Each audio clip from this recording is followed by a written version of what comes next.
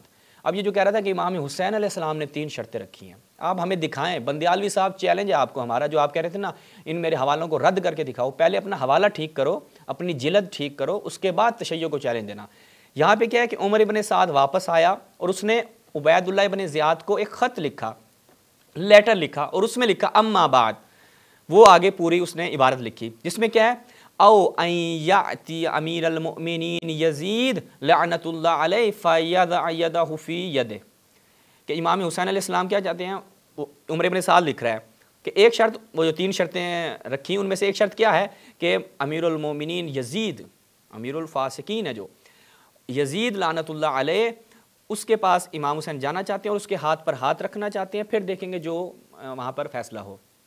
یہ عمر ابن سعد لکھ رہا ہے. کہاں پر امام حسین علیہ السلام نے یہ بیان کیا ہے؟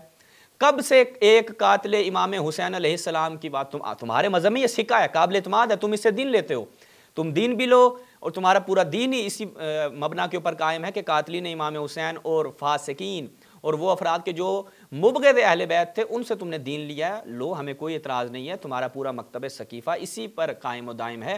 لیکن یہ ہمارے اوپر کیسے تم اس کو ہمیں ملزم قرار دے رہے ہو کہ ہم اس کو مانیں کہ عمر ابن سعد نے کہا کہ امام حسین یہ چاہتے ہیں؟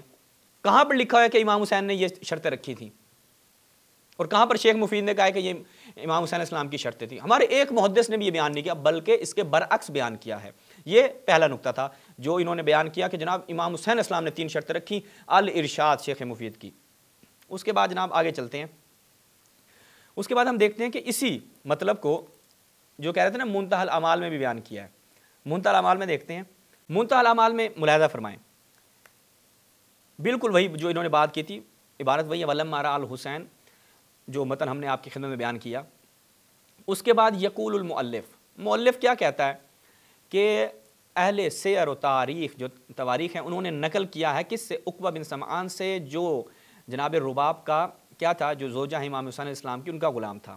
اس سے کیا نقل کیا ہے؟ پہلے تو شیخ عباس قمی نقل کرتے ہیں کہ صحبت الحسین من المدینہ الی مکہ. وہی غلام کیا کہتا ہے کہ میں امام حسین علیہ السلام کے ساتھ مدینہ سے مکہ تک رہا, ٹھیک ہے, اور میں ان سے جدا نہیں ہوا, یعنی ان کی شہادت تک میں ان کے ساتھ رہا ہوں. اور فما سمعت منہ ما یتذاکر فیہ الناس, اور میں نے کوئی ایسی بات امام حسین علیہ السلام سے نہیں سنی یہ جو بیان کی جا رہی ہے کہ امام نے فرمایا یدہ فی ید یزید, کہ میں چاہتا ہوں یزید کے ہاتھ پر ہاتھ رکھ دوں. یہ میں نے کہیں پر بھی نہیں سنی, یہ بات میں نے بالکل اس کو اصلا سنا ہی نہیں ہے, ٹھیک ہے. یہ بیان کریں شیخ عباس قمی. اس کے بعد اقولو کے ساتھ خود وہ اپنا نظریہ دے رہے ہیں شیخ عباس قمی. بندیالوی صاحب تمہاری جلد جو تمہیں بہت زور سے آ رہی تھی, اس جلد میں جا کے دیکھو, پوری بات پڑھنی ہوتی ہے. اوپر تم نے پڑھ لیا, نیچے بھی دیکھو کہ نیچے خود شیخ عباس قمی اپنا نظریہ بیان کر رہے ہیں. کیا ایک شیعہ مؤلف اور ایک شیعہ عالم دین, ایک شیعہ محدث اس مطلب کو مان رہا ہے یا نہیں مان رہا؟ وہ کہہ رہا ہے دیکھو یہ جو بات ہے اس سے پہلے تو تمہارا مدعا ثابت نہیں ہوتا, بلکہ اس کے برخلاف ہمارے پاس شواہد اور قرائن موجود ہیں کہ جناب رباب کا ایک غلام جو امام حسین علیہ السلام کے ساتھ تھا, وہ کہتا ہے کہ میں نے ایسی کوئی شرائط پورے راستے نہیں سنی, میں مدینہ سے لے کے مکہ اس کے بعد امام حسین علیہ السلام کی شہادت تک ان کے ساتھ رہا. تو وہ کہتے ہیں کہ ظاہر جو یہ کلام ہے کہ ان ھذا الکلام اضافۃ ابن سعد, یہ کلام جو ہے وہ ابن سعد کا اپنا اضافہ کرتا ہے جو اس نے اپنی طرف سے لکھا. امام حسین علیہ السلام کی بات ہی نہیں تھی. آپ ہمیں دکھا ہی نہیں سکتے کہ امام حسین علیہ السلام نے کہا وقال قال الحسین, آپ ہمیں دکھائیں کہ امام حسین علیہ السلام نے کہا کہ اے عمر ابن سعد میری یہ 3 شرطیں ہیں. یہ تو عمر ابن سعد نے اپنی طرف سے باتیں لکھی ہیں. اور کب سے ایک قاتل امام حسین کی, ایک فاسق و ملعون کی بات جو ہے وہ تم تشیع کے کھاتے میں ڈال رہے ہو اور امام حسین علیہ السلام کے حوالے سے اس کو نقل کر رہے ہو, اور وہ بالقطع اور بالجزم یہ نقل کر رہے ہو کہ امام حسین علیہ السلام نے 3 شرطیں رکھی. اور آگے شیخ عباس قمی نے خود بیان کر دیا کہ وہ میں آپ کو اردو سے دکھاتا ہوں, یہ ملاحظہ فرمائیں. سیرت معصومین احسن المقال جلد اول منتہی الاعمال, تاکہ ہمارے جو دوستان ہیں اردو زبان میں دیکھنے والے پیچھے وہی بات نقل کرتے ہیں, یہاں ملاحظہ کریں.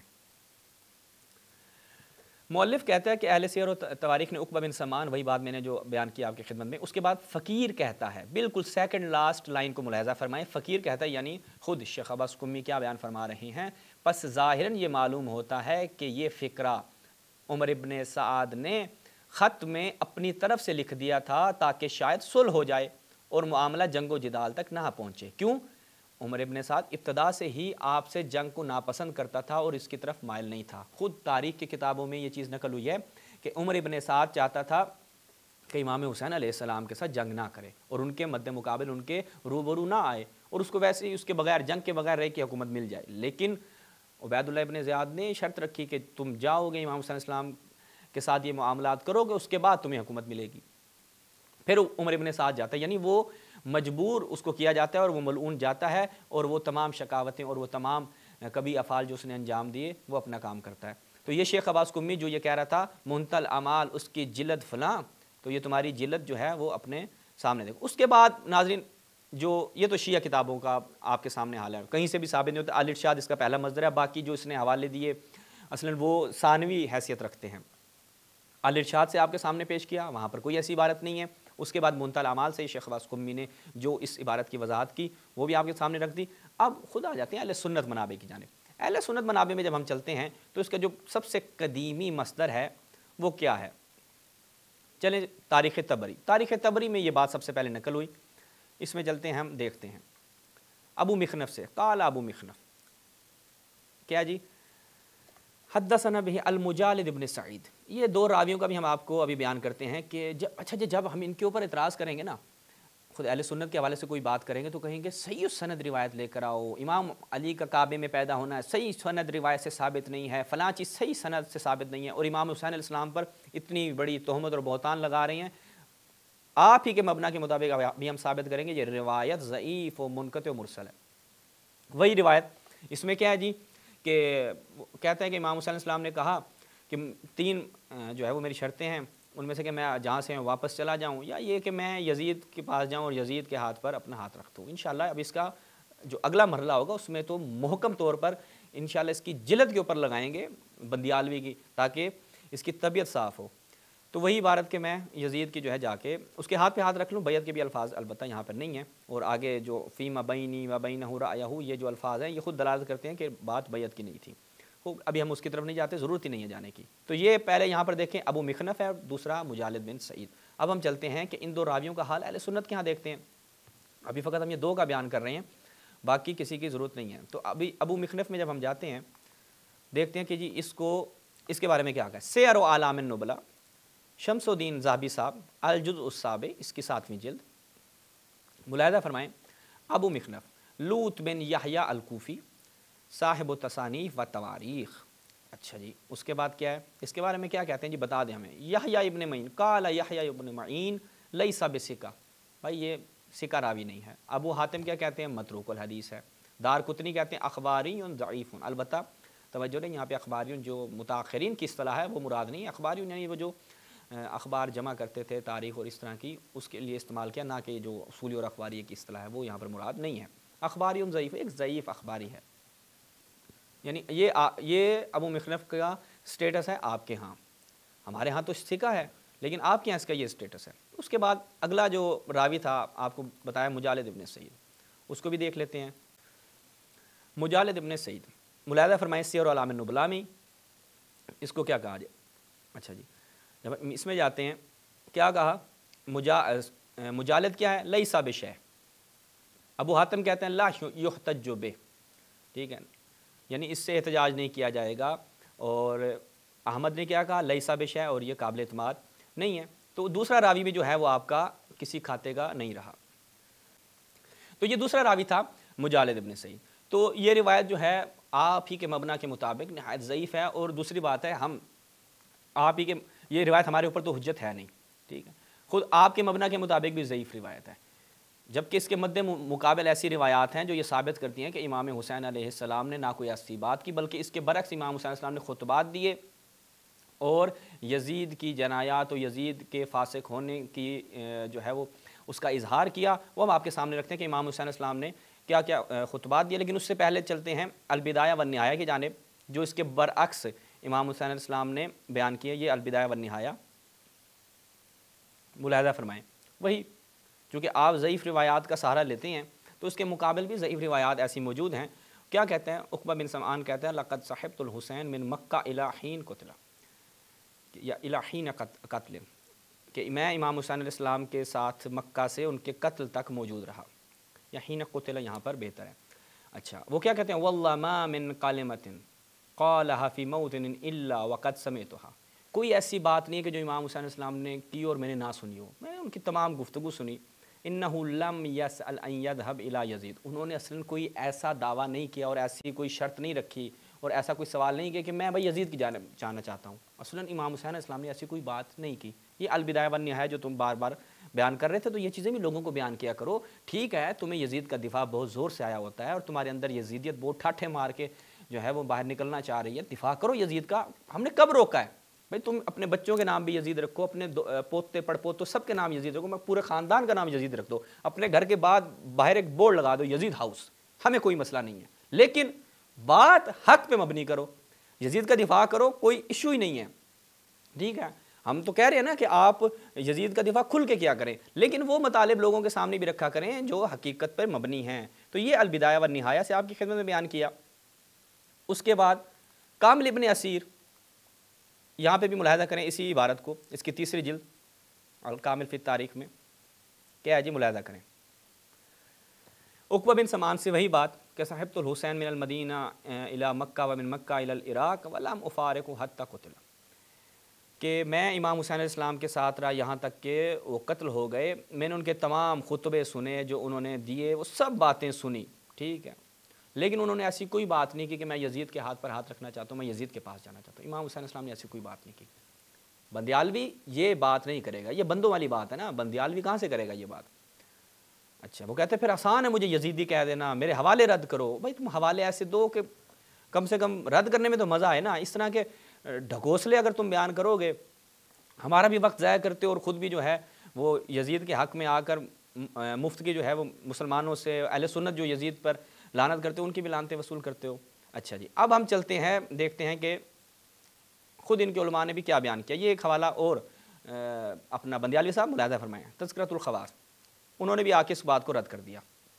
ملاحظہ فرمائیں اس کے بالکل آخر میں، یہ ملاحظہ فرمائیں، قلت، خود سبت ابن جوزی جو ہیں وہ کیا بیان کر رہے ہیں، وقد وقع فی بعض النسخ ان الحسین قال لعمر بن سعد، کہ بعض نسخوں میں، یعنی یہ بات توجہ کریں دقت کریں، بعض نسخوں میں یعنی تبری کے بعض نسخوں میں یہ چیز آئی ہے، بعض میں نہیں ہے، یعنی کیونکہ علماء اہل سنت کا ایک وتیرہ رہا ہے جو ہم بارہا بیان کر چکے ہیں، یا یہ چیزیں کاٹ دیتے ہیں یا یہ چیز گھسا دیتے ہیں، ٹھیک ہے، جہاں ان کا دل کرے اپنی مرضی سے چیزیں اضافے کر دو اور جہاں ان کا دل کرے وہاں سے الفاظ کاٹ دو۔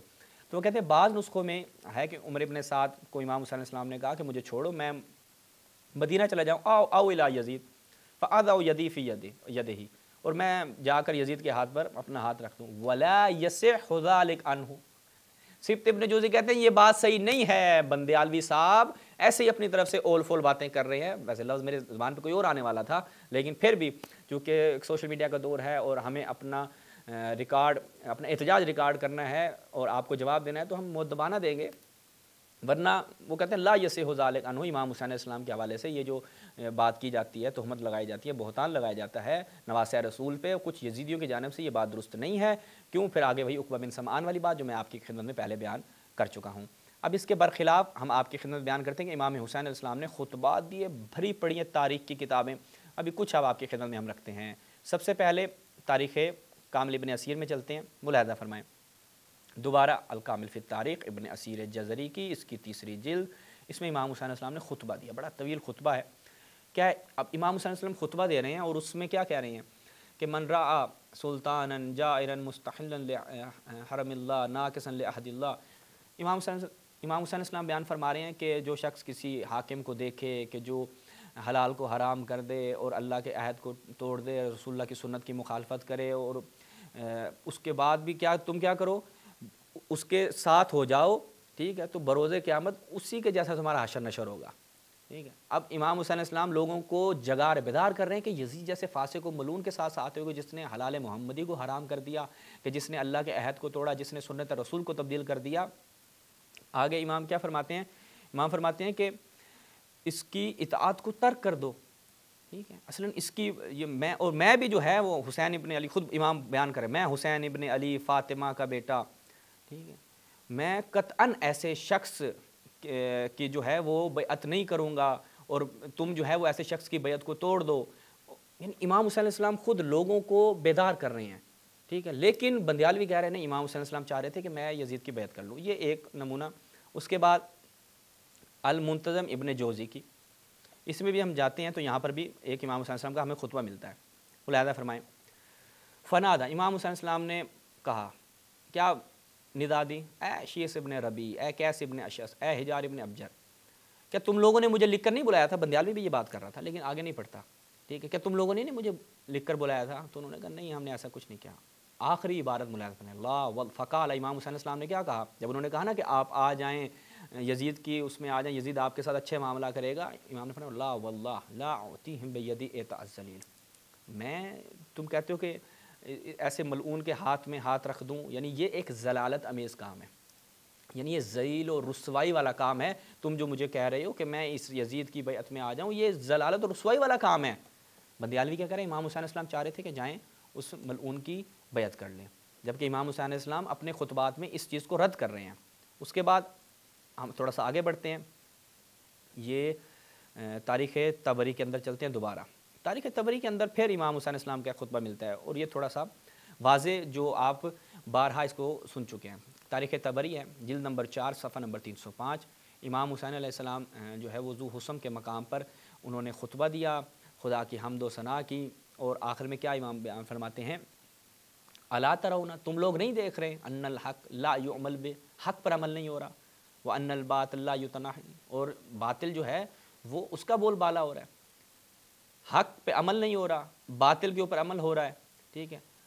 فإنی لا اری الموت الا شہادہ ولا الحیات مع الظالمین الا برما. یہ آپ خطبہ سے بھی سن چکی ہیں, یہ تاریخ طبری سے جو یہ پیش کر رہے تھے. اگر امام حسین علیہ السلام کے یہ سگے ہوتے اور اہل بیت کے دفاع میں ان کی زبان سے ایک کلمہ بھی جاری اگر ہو سکتا تو یہ وہ بیان کرتے. امام حسین علیہ السلام کیا فرمایا, لا اری الموت الا شہادہ, میں موت کو شہادت دیکھتا ہوں. امام حسین علیہ السلام شہید ہیں. جب کہتے ہیں نا شہید, تو اس کا مطلب ہے سامنے والا فاسق و فاجر. یہ نہیں ہو سکتا کہ سامنے والا کیا ہے جی وہ بھی حق پہ تھا اور یہ والے دونوں طرف سے شہید ہوئے. اصل کوئی بھی نہیں کہتا, وہ ملعون تھے جو اس طرف سے مارے گئے, واصل جہنم ہوئے. امام حسین علیہ السلام کا جو عمل تھا, جو امام حسین علیہ السلام نے یزید کے خلاف وہ قیام کیا, وہ حق پر تھے اور موت کو وہ شہادت دیکھتے تھے, اور ظالمین سمجھتے تھے ولا الحیات مع الظالمین, اور ان کے ساتھ زندگی کو جو ہے وہ ننگ و عار سمجھتے تھے ان ظالموں کے ساتھ. تو یہ تاریخ طبری.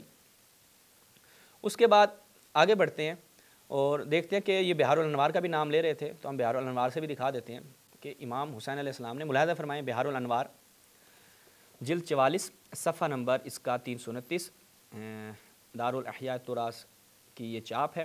امام حسین علیہ السلام نے جو خط لکھا ہے کس کو, اپنے بھائی محمد ابن حنفیہ کو, اس میں کیا کہا کہ انما خرجت لطلب اصلاح فی امت جدی. یہ آپ بارہا سن چکے ہیں. امام حسین علیہ السلام میں جا رہا ہوں کس لیے, کہ اپنے جد کی امت کی اصلاح کر سکوں. کیوں اصلاح کی کیوں ضرورت پیش آ رہی ہے, کیونکہ دین محمدی کو اس قدر رد و بدل کر دیا گیا ہے, تبدیل کر دی گئی ہے نبی کی سنت, حلال محمدی کو حرام کر دیا گیا, حرام محمدی کو حلال کر دیا گیا. تو یہ سارے معاملات جب امام حسین علیہ السلام نے دیکھے تو امام حسین علیہ السلام نے جو ہے وہ خروج کیا اور وہ نکلے ہیں. اور یہ بندیالوی صاحب کیا اپنی طرف سے جو راگ الاپ رہے تھے کہ امام حسین علیہ السلام چاہ رہے تھے اس کی بیعت کر لیں یزید کی. تو یہاں پہ ہم اس کو ایک اور حوالہ دے دیتے ہیں, یہ جی ایک اور حوالہ دے دیتے ہیں تاکہ مزید مسئلہ واضح ہو جائے. شیخ ابن طاؤس کی الملحوف, اس میں جب ہم جاتے ہیں تو یہاں پر ملاحظہ فرمائیں, فقال الحسین انا للہ و انا الیہ راجعون وعلی الاسلام السلام.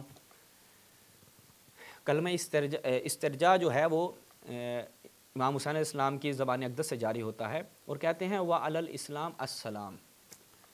کیوں, اذا قد بولیت الامہ, امت جو ہے وہ یزید جیسے کہ حکومت سے کیا ہے, دو چار ہے. یزید جیسے فاسق سے دو چار ہے. اور میں نے رسول اللہ سے ولاقت سمعت جدی رسول اللہ صلی اللہ علیہ وآلہ وسلم, میں نے اپنی جد رسول اللہ سے سنا تھا, الخلاف محرم علی آل ابی سفیان, خلافت جو ہے وہ حرام ہے آل ابن ابی سفیان پر, ابن سفیان کی اولاد پر خلافت حرام ہے. اس کے بعد آگے دیکھیں امام کیا بیان فرما رہے ہیں, جو ہماری کتابوں سے اگر تمہیں دکھانے کا شوق ہے تو یہ دکھاؤ, وَيَزِيدٌ رَجُلٌ فَاسِقٌ شَارِبُ الْخَمْرِ. ملاحظہ کریں اسی کے اگلے صفحے پہ, وَيَزِيدُ رَجُلٌ فَاسِقٌ شَارِبُ الْخَمْرِ قَاتِلُ النَّفْسِ الْمُحَرَّمَةِ مُعْلِنٌ بِالْفِسْقِ لَيْسَ لَهُ هَٰذِهِ الْمَنزِلَةُ، اور وہی مثلی لا یبایع مثلی، میرے جیسا یزید جیسے کی بیعت نہیں کر سکتا۔ یہ تشیع کی عبارتیں ہیں، یہ تشیع کہ ہاں جو عبارتیں ملتی ہیں یہ تو میں فقط نمونے کے طور پہ چند پیش کر رہا ہوں، اللہ بھری پڑی ہیں کتابیں، اور یہ روز روشن کتنا واضح ہے کہ امام حسین علیہ السلام یزید کو کیا سمجھتے تھے۔ لیکن تمہاری مجبوری ہے، تم نے یزید کا دفاع کرنا ہی کرنا ہے۔ لیکن ہمارا یہاں پہ ایک سوال ہے، تم جو کہتے ہو کہ امام حسین علیہ السلام جانا چاہتے تھے، اب یہیں پہ ہم ختم کرتے ہیں آج اپنی اس بات کو، واللہ بہت سارے حوالے میں نکال کے تو لایا تھا، تیاری بھی کر کے آیا تھا کہ یہ ساری چیزیں پیش کروں گا، لیکن ہمارے پاس وقت تھوڑا کم ہے، مزید بھی ہم نے کچھ موضوعات پہ گفتگو کرنی ہے، یہیں پر ہم اس کا اختتام کریں گے۔ سوال یہ ہے ہمارا کہ تم کہتے ہو کہ امام حسین علیہ السلام جانا چاہتے تھے، عمر ابن سعد کو کہا اور عمر ابن سعد نے اس عبید اللہ ابن زیاد لعنتی کو یہ چیز لکھی، اس کے باوجود بھی کیوں امام حسین علیہ السلام کو قتل کیا گیا؟